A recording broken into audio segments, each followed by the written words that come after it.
Don't get me wrong, I like ranching as much as the next guy, but we got a paddle. Brian, do the bobsled run! Go, baby! We got some good rapids coming up, so we're gonna have some fun. This is the scariest stuff we've ever hit. Like, we had to really be ready, we might tip. We're gonna hit them anyways, because we're not missing the Grand Canyon. Lake Mead is one of those lakes that I've heard about my whole life. I'm starting to get worried that with the winds and the size of this lake, if we're actually gonna be able to make it on time for our deadline. My name is Bryans, and this is my best buddy. And his name is Brian too. Out of all the water in the world, only 1% is fresh water. And we're gonna explore all of it. This time we're canoeing the Colorado River, all the way from Colorado down to the border of Mexico. And we're gonna use the same old canoe.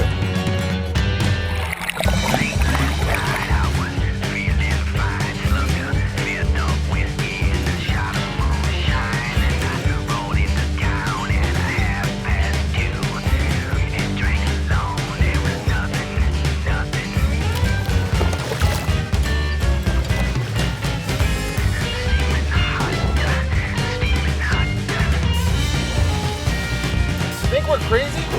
You're right. We're the Paddling Bryans.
After we left the Bartend Ranch, We decided we definitely had to hit at least one little section of rapids in the Grand Canyon. we figured out that Pierce Ferry has a nice set of rapids after it, and we gotta hit them.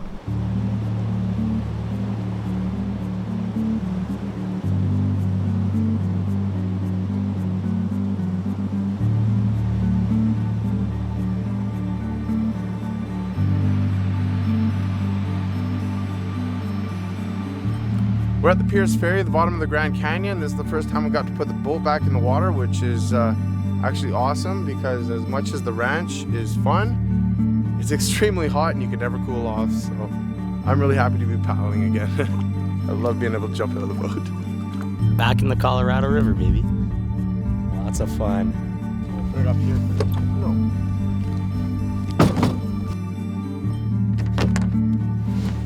We had heard at the Pierce Ferry Rapids that a canoer had died there recently. They'd never found the body. And I don't know why we still want to do this. Apparently we got some good rapids coming up, so we're gonna have some fun. Maybe we'll drown, I don't know. This is the scariest stuff we've ever hit. Like, we had to really be ready. We might tip. These rapids looked a bit rough and might be a little bit dangerous, but we said, don't worry, we're gonna hit them anyways, because we're not missing the Grand Canyon. Don't get me wrong, I like ranching as much as the next guy, but we got a paddle.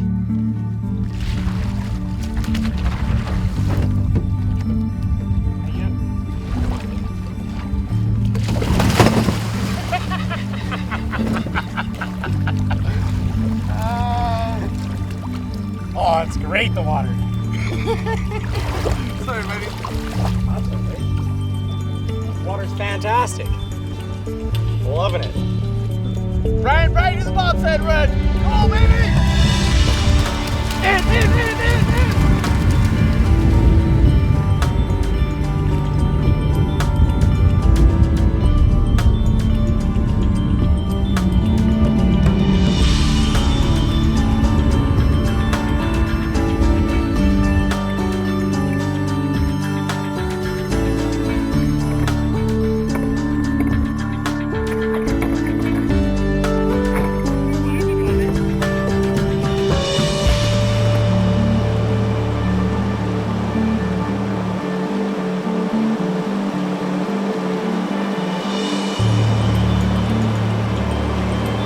Brian and I have this new technique of hitting rapids. I'll pull the boat in sideways, coming down the rapids, and then right at last minute before we hit the V, we'll shoot into it. And that way, coming in sideways, we can both see exactly what's coming in.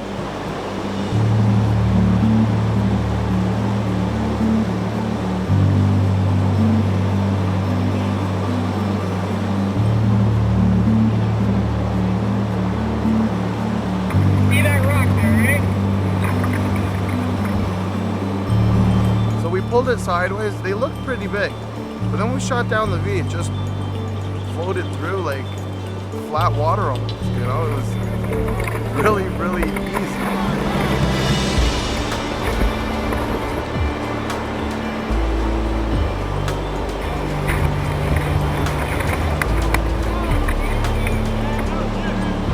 We hit it the right way, and I think we made it look easy.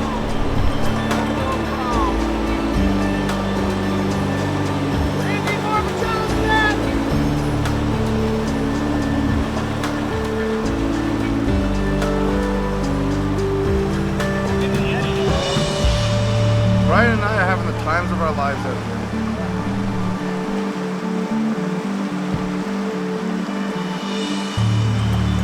Well, that was fun, but now it's on to Lake Mead, and we gotta hurry up because our producers have arranged a press day at the end of Lake Mead, and we've got a limited amount of time to make it across this lake.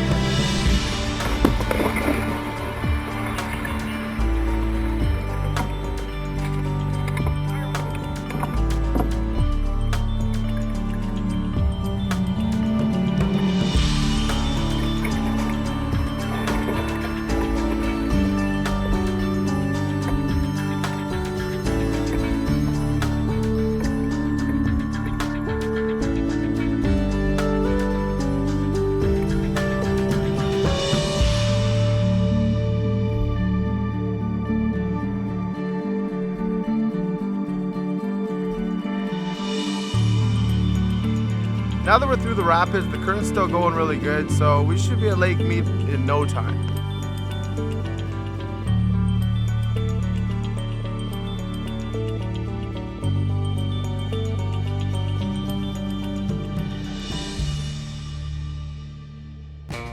I'm starting to get worried that with the winds and the size of this lake, we're actually going to be able to make it on time for our deadline. Basically, we're running out of supplies, and we have to get somewhere somehow faster than the way we are.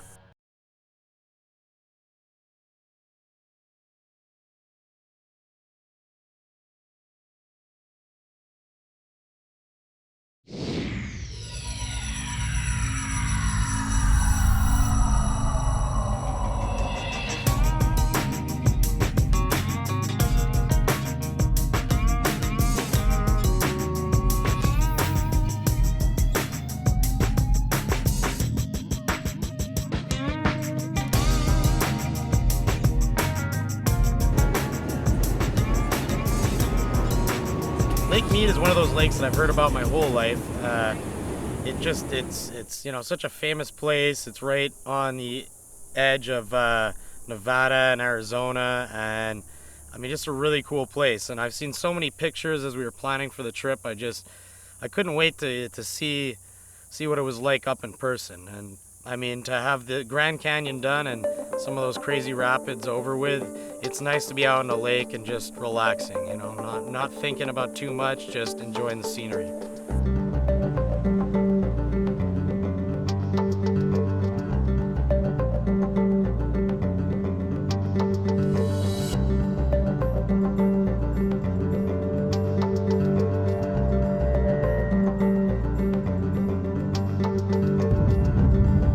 We've been canoeing on Lake Mead for a couple of hours now, and we've just barely scratched the surface of it. It's amazing how immense this lake really is.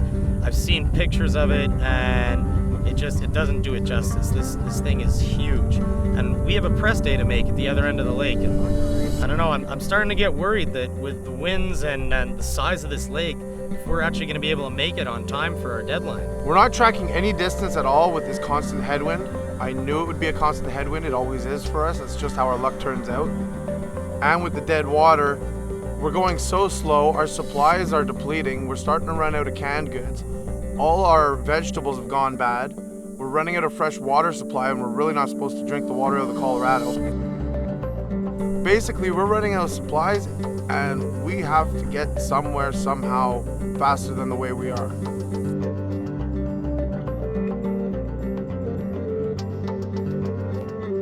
We're running out of time and we can see this boat off in the distance. It doesn't seem too far, but we know it's gonna take forever to paddle to him. So we're trying to wave our paddles, we're banging on the boat, we're trying to get attention because basically we haven't seen anyone in quite a few days now.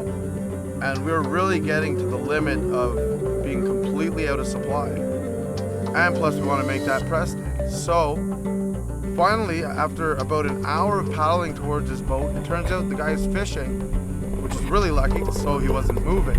Had it been a moving boat, we never would have caught up to it. But we ended up catching up to it, and the man was nice enough to give us a tow to our location, to where we had to be. That completely saved us.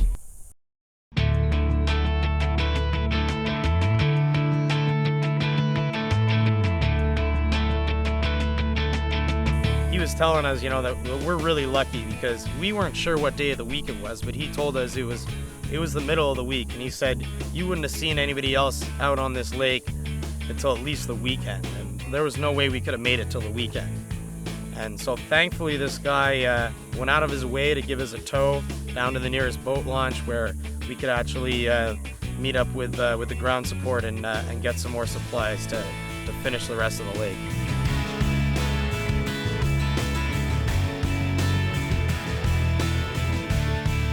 I honestly had some real mixed emotions about taking a tow. I mean, me and Brian like to do everything under our own power, but we were kind of getting ourselves into one of those life or death situations, and especially the way this fisherman was talking to us.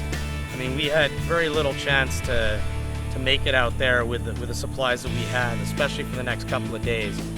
And honestly, there's nothing at the top of Lake Mead. There's no marinas, small towns or anything where we could get any kind of help. And so luckily enough, this guy decided to give us a tow. Yep, perfect. You guys are just gonna pull around? I'm gonna get out, find your way, and then I'm gonna pull back and let her out. Okay, we'll see you guys on shore. All right. Thanks so much. Thank you guys so much. Oh boy.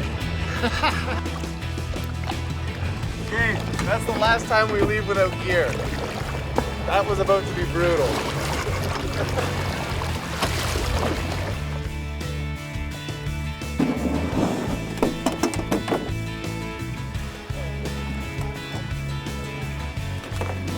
Yeah, we put out a little late in the day. We got to try and stay off the water between 1 and 4 o'clock because it gets so hot, it's just unbearable. We were dead from heat exhaustion. The river water is not really that safe to drink. We'd run out of water. We're down on food supply, and we got caught out there, and I mean, we're both just exhausted from the heat. We need a tow. We need help. Thanks so much again for giving us the tow. You really saved us. Oh, you guys are welcome. It was a lot of fun. Yeah, Pleasure to meet you, Yeah, Brian. pleasure to Brian. meet you too. Thank you so much again. All righty, bye-bye. Have a great night. Looks like we might make press day after all. Thanks again, eh?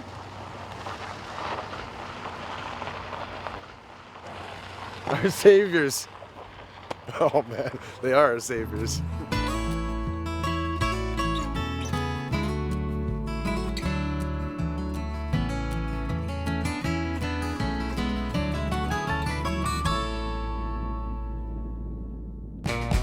Well, today's press day. Brian and I have always thought that there's something about canoe camping and traveling through river systems that everybody would love. It's really cool to meet somebody else that's that excited about what we're doing out here.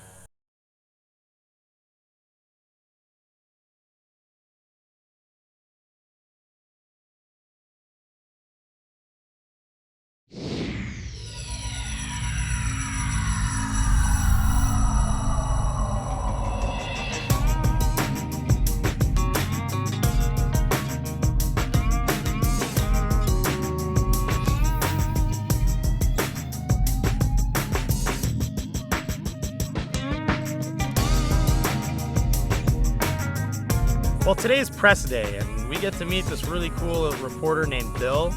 And I mean, I'm still not used to the heat, but these guys are especially not used to the heat, and we kind of showed Bill a little trick that, you know what, if it gets too hot, just do everything in the water.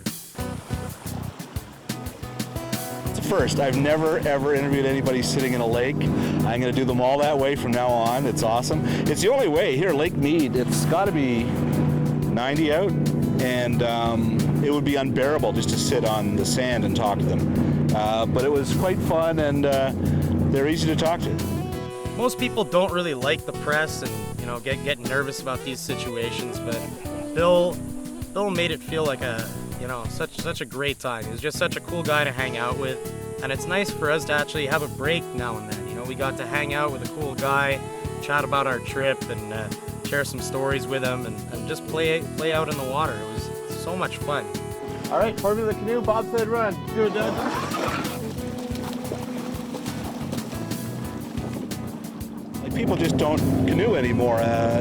Brian #1 was telling me that, you know, they'll see a jet ski fly by and it gets really depressing because they realize they can still see him 10 minutes later, and it's going to take them 3 hours to do that. So, you know, it's true, it's a lot of work, but I think people get a kick out of it, and on a nice flat lake like this, wow, I mean, why not? This is the way it should be. A lot of people are impressed by the size of our canoe, and Bill wasn't any different. He decided he wanted to hop in the canoe and take him out for a paddle. What do you get in, get out? Yeah, it doesn't fit. Well, not yet. A little water. We told him there's no free rides in our canoe, so we made Bill do the paddling, and Brian sat in the middle, and I just did a little bit of paddling up front. Right away, he was into it. He loved it. So I got to sit in the middle of a canoe, and Bill's a guy that's never canoed before. And within not too long, we had him able to do a J-stroke and a little bit of steering. I mean, we figured eight a little bit, but he had it pretty well figured out. Way to go, Bill.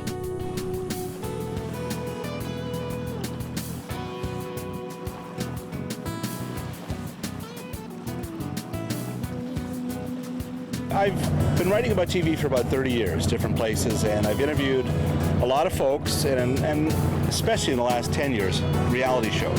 And I have interviewed Mark Burnett at least 10 times.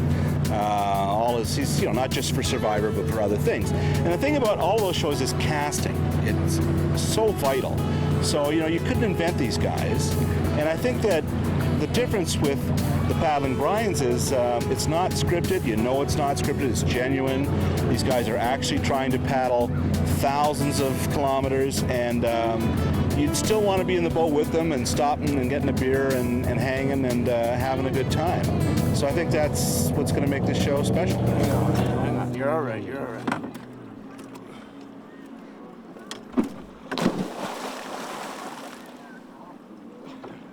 Brian overboard! It's amazing to be able to tell our story and to actually have people that are really interested in hearing our stories and what we're up to out here. You know, it's really, it's kind of inspiring. I never thought that people cared that much or were that interested. I thought a lot of people just humored me when I told them stories about our trips. But it's really cool to meet somebody else that's that excited about what we're doing out here. Brian and I have always thought that there's something about canoe camping and traveling in a canoe and traveling through river systems that everybody would love. And it turns out we're right, because people are showing interest. The only problem with being out on Lake Mead is that we're like 20 miles out of Las Vegas, and our producer said we can't go. That's right. Vegas is only like 20 minutes away. So what's the problem? You guys suck. You idiot. Don't say that. I probably shouldn't say that, because maybe next season it's going to be called the Paddling Ryans. We don't want the paddling Ryans. Bryans is so much better. Sorry.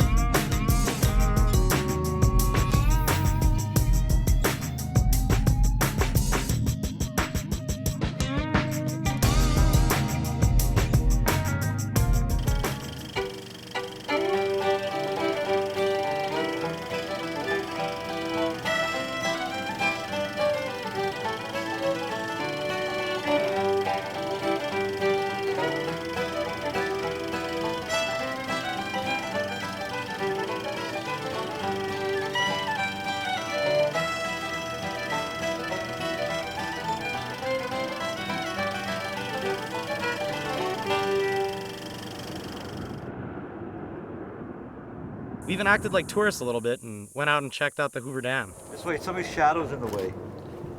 Nice. One more. The Hoover Dam was originally called the Boulder Dam, and it was named after a small city right next to where they actually built the dam, called Boulder. And this city basically flourished after they started building the dam because all the workers came in, moved into that area, and used all their resources, staying in hotels and eating in restaurants and drinking in bars and stuff. And it was only afterwards when President Hoover was the president, and he wanted a national landmark named after him, so he decided to have the dam's name changed from the Boulder Dam to the Hoover Dam. I've never seen anything this big in my life. It's really, really cool. The Hoover Dam is one of those places that I've always wanted to see ever since I was a little kid. I mean, it's just such an amazing feat of construction, and it's incredible that they were able to build such a huge structure in a canyon. But what I find even more amazing is this entire dam is built with no rebar. There's no steel structure. There's no reinforcing structure inside it. It's straight concrete. So that, to me, I mean, I'm an iron worker. We put the steel in. I mean, I find it's an amazing feat to build it with just concrete and for it to hold back that much water. But then again, it kind of sucks because how many of my ironworker brothers lost out on work on that one? This is the world famous Hoover Dam. This is where the Colorado River comes to an abrupt stop. Wow. Amazing. We have a hell of a portage coming up. The big problem with the Hoover Dam is it means that we've hit our biggest portage yet. And our last one at the Grand Canyon Dam, the 2 miles that we walked in this heat, it felt like 20 miles. And now we have, maybe 4 or 5 times that distance to go, and I don't know how we're gonna make it.